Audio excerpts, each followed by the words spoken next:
My boyfriend cheated on me with his roommate, the one he always insisted was like a sister. I woke up in his best friend's bed with his grandmother's ring on my finger. I had been dating Blake for 2 years. People constantly told me I was too good for him, but I assumed they were just jealous. Blake worked as a bartender, played guitar in a cover band on weekends, and lived with a woman named Tessa, who he claimed was basically family. She walked around their apartment in towels, made him breakfast wearing only underwear, and sat on his lap during movie nights. Whenever I said it made me uncomfortable, Blake accused me of being insecure and unreasonable. He would cancel our plans if Tessa had a rough day at work. He left my place late at night because Tessa needed to talk about her ex.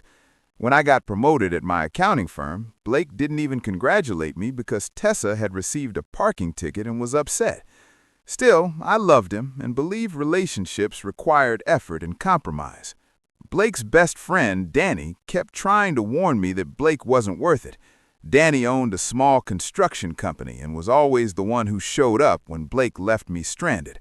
When Blake forgot to pick me up from the airport because Tessa wanted to go shopping, Danny came instead. When Blake abandoned me at one of his band shows because Tessa felt sick and needed attention, Danny arrived with coffee and a ride home. He never spoke badly about Blake, but he always checked if I was okay. I told Danny to stop worrying because Blake and I were solid. Danny just said he'd be there if I ever needed him. Eventually, Blake started acting strange about Danny. He claimed Danny was trying to steal me and said guys like him were actually the worst because they pretended to care. I defended Danny, but Blake insisted I was naive and said Danny definitely wanted to sleep with me. To avoid arguments, I stopped mentioning whenever Danny helped me. Last Friday was Blake's band's biggest show yet at a downtown venue. I bought a new outfit and invited friends to support him. Blake mentioned that Tessa would be there too, saying she was basically their unofficial manager. I arrived early to get a good spot and noticed Blake's car was already parked. I went backstage to wish him luck and walked into the green room where I found Tessa on top of him, both of them half-dressed. Blake saw me and immediately said it wasn't what it looked like. Tessa smirked and said, "Now I know why Blake keeps her around." Blake tried to explain that Tessa was just helping him relax before the show, that it meant nothing, and that I was overreacting like I always did. I left and went straight to the bar across the street. I started taking tequila shots one after another, trying to process the fact that I'd wasted 2 years on someone who had clearly been sleeping with his roommate the entire time. About an hour later, Danny showed up. He said Blake had texted their group chat, claiming I'd gone crazy and stormed out for no reason. Danny knew that wasn't true and came to find me. By then, I was drunk, crying, and calling myself stupid for ignoring what everyone else had seen. Danny tried to get me to eat, but I kept ordering more drinks. I remember telling Danny he was right about everything and that I should have listened. I remember him trying to take my phone when I wanted to call Blake. I remember throwing up in the parking lot while Danny held my hair. After that, I remember nothing. I woke up in a bed that wasn't mine, wearing a t-shirt that said Henderson Construction, which was Danny's company. Danny was asleep on the floor with a pillow and blanket. On the nightstand were water, aspirin, and toast. On my finger was a ring. Not an engagement ring, but Danny's grandmother's class ring that he usually wore on his pinky. I sat up, confused, and Danny woke up right away, asking if I felt sick again. I asked what happened and why I had his ring. He explained that I'd been trying to call Blake all night, so he gave me the ring to fidget with instead of my phone, and I refused to give it back. He said I kept saying it was prettier than anything Blake had ever given me, which wasn't difficult since Blake never really gave me anything. Danny told me he slept on the floor after making sure I was okay and that nothing happened between us. He added that his sister was in the guest room if I wanted confirmation.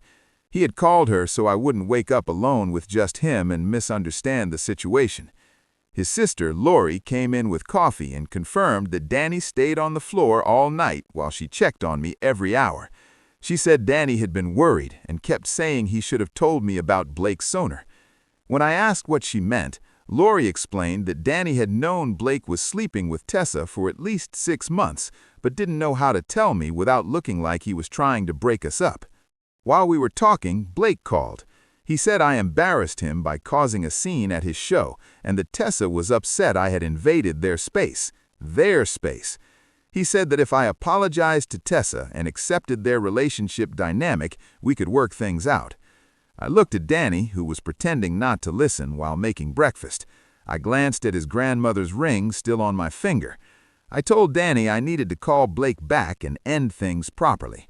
Danny suggested I eat first, saying big decisions required a clear head, especially after a night like mine. Lori returned with a plate of pancakes and laughed, saying that drunk me had been hilarious. Apparently, I'd been holding up Danny's ring all night, announcing it was prettier than anything Blake had ever given me, which was true. She said I refused to give it back, clutching it and claiming it was mine now. Danny looked embarrassed and said I could keep it as long as I wanted. As I twisted the ring on my finger, I noticed how much lighter I felt without Blake's constant weight. I played Blake's voicemail on speaker. His voice was sharp and angry. He repeated that I embarrassed him and upset Tessa by invading their space. He said if I apologized and accepted their arrangement, we could probably work things out, as if he were doing me a favor. Danny's jaw tightened, and Lori muttered that Blake was delusional. I looked at Danny and finally saw him clearly. He had shown up for me for 2 years, while Blake couldn't even manage basic effort. Danny brought me coffee, listened when Blake forgot my promotion, and was actually present while Blake focused on Tessa. I called Blake back. He answered immediately and started talking about how glad he was that I'd come to my senses. I cut him off and told him we were done. I said he could keep whatever unhealthy relationship he wanted with Tessa because I wasn't part of it anymore. Blake went from smug to angry in seconds.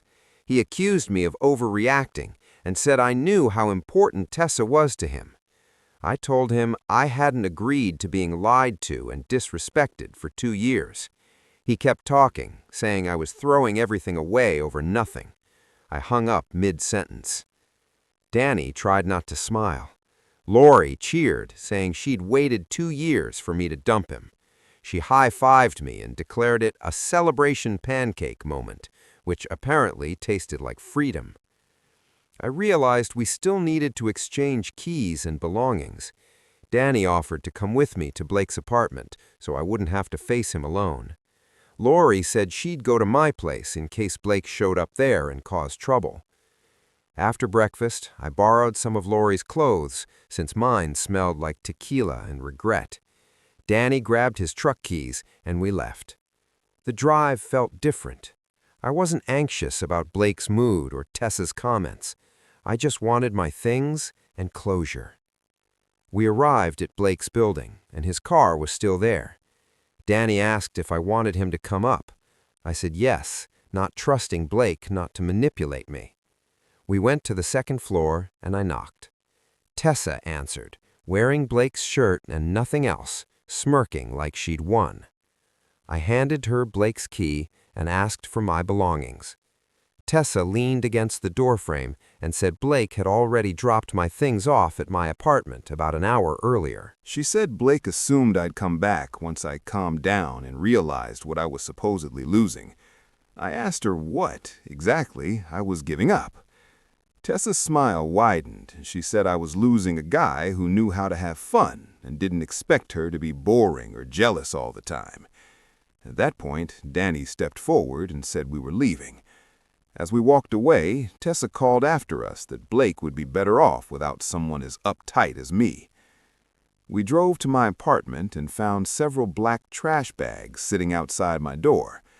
Blake had dumped my belongings on the sidewalk like unwanted trash. Lori was already there and had started carrying the bags inside. She was furious and said she couldn't believe Blake had the nerve to treat my things that way. We brought everything inside and I began sorting through the bags. My clothes were wrinkled and stuffed in carelessly. My books had bent covers. My toiletries from his bathroom were tossed in without caps, leaking everywhere. I found the 3 items Blake had ever given me in 2 years: a cheap mall necklace for my birthday, a joke coffee mug for Christmas, and a keychain from one of his band shows. He had taken all of them back. Danny watched quietly as I held the items. He pointed out that his grandmother's ring was still on my finger and said I could keep it for as long as I wanted. It already meant more to me than anything Blake had ever given me. My phone rang, and it was Savannah from work. She said she'd heard what happened at Blake's show and wanted to check on me. I told her everything, finding Blake with Tessa, drinking too much, and waking up at Danny's place. Savannah said she'd never liked Blake and always thought I deserved better than a bartender who couldn't even remember my promotion. She added that the office had noticed Blake didn't attend the company party I invited him to because Tessa needed help moving furniture. Savannah said everyone felt I was too good for him, but didn't speak up because I seemed happy. I told her I wasn't happy. I was just used to excusing his behavior. Savannah invited me over for dinner with some coworkers, saying I needed to be around people who appreciated me. I agreed, and she told me to come at 6 and to bring Danny if he wanted. I looked over at Danny, who was helping Lori neatly fold my clothes. I asked if he wanted to come to dinner, and he said yes if I wanted him there. After finishing up, Danny drove me across town to Savannah's apartment, which was in a well-kept complex with a pool and real parking spaces. When Savannah opened the door, she hugged me immediately. Then she saw Danny and pulled him inside too, saying anyone who treated me that well was welcome. Inside, 4 women from my firm sat around a table covered in pizza boxes and wine bottles. Savannah introduced Michelle from Accounts Payable, Jenna from Tax Prep, and Kira from HR. Danny stood awkwardly until Savannah pulled him onto the couch. Michelle started telling a story about her ex who maxed out credit cards on gifts for his affair partner. Jenna followed with her ex who pretended to go to Vegas for work but took a coworker to Hawaii. Kira said her ex borrowed her car to help his sick mother, but she found hotel and dinner receipts for 2. They looked at me, and I shared what I found in the green room. Michelle said Blake sounded awful. Jenna asked how long Tessa had lived with him, and I said the full 2 years we dated. Kira shook her head and said she couldn't believe I stayed that long. I explained that Blake always made me feel unreasonable for being uncomfortable. Savannah said Blake was a classic manipulator who made normal reactions feel excessive. Danny stayed quiet on the couch. Michelle asked if Danny and I were together. I said no, feeling my face heat up. Danny also said no. Savannah gave me a look that suggested she didn't fully believe us. Over the next week, I focused on work, staying late to avoid my empty apartment. Danny texted every morning asking if I needed coffee. Lori invited me to dinner twice. Blake's messages started flooded in, long rants blaming me for ruining his band's big opportunity, claiming Tessa supported him in ways I never did, and complaining that venue owners heard about the incident. I deleted every message. One night at Danny's place, helping him choose tile for his bathroom, another message came through, saying the band might break up and it was my fault. Danny saw my expression and asked what was wrong. He read the message and said Blake had no right to blame me for his own choices. I agreed, but it still bothered me. 3 days later, Blake texted again, saying he might take me back if I posted a public apology, claiming I overreacted and misunderstood his relationship with Tessa. He said that would fix his reputation and allow us to start over. I felt something change. I showed Danny the message. He read it, clearly angry, and asked if I was okay. I realized I wasn't hurt anymore, just angry. I blocked Blake's number while Danny watched.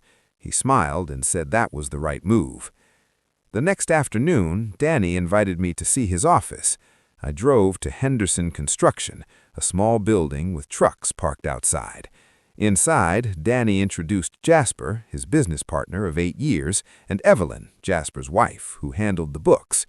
Evelyn hugged me warmly and said she was glad I'd finally left the musician. Danny looked embarrassed.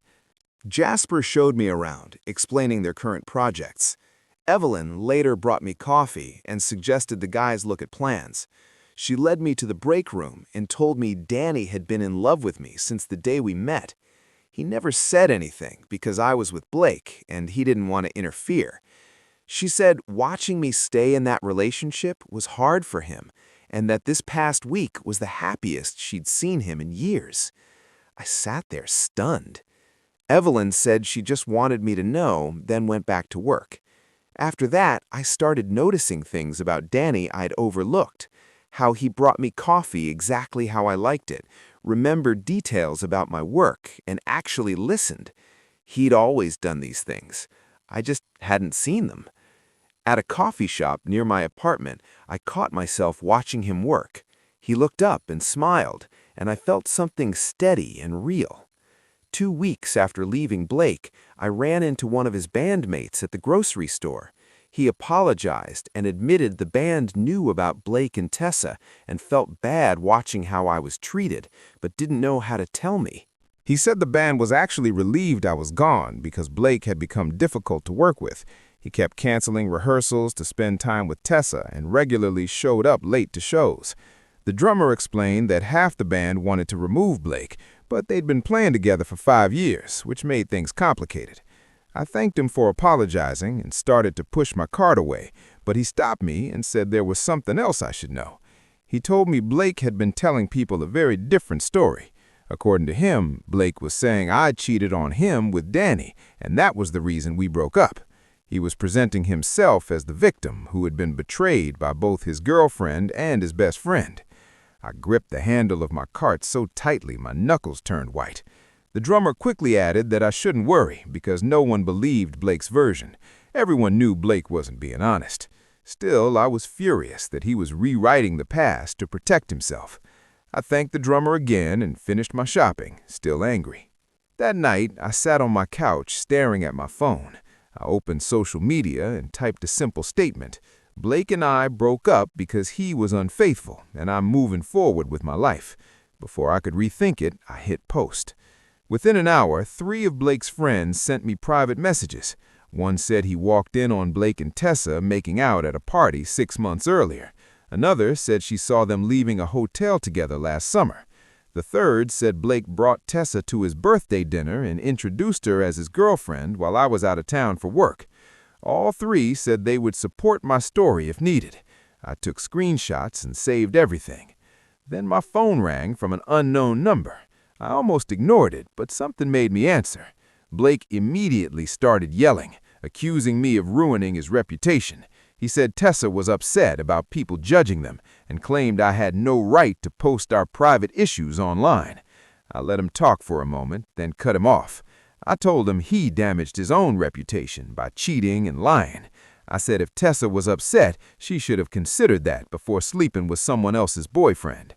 Blake tried to argue, but I hung up and blocked that number too.